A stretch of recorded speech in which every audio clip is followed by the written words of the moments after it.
তোমার ফোন? হ্যাঁ, আমি সে কাইলানপুর গিয়েছি, যখন দোকানে টাকা দেবো তখন দেখি ব্যাগে ফোন নেই।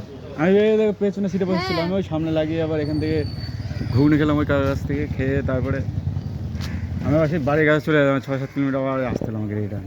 টাকা দিতে হবে না, থাক থাক, দিতে হবে না না না, তুমি হ্যাঁ না, আরে না, তুমি কিছু আর দিতে হবে না, দিদি থাক।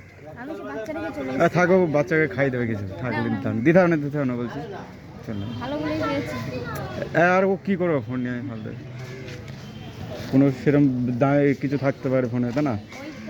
নাম্বারটা না এর ও দিদিয়াই ঠিক আছে, বুঝলে তো, ঠিক আছে।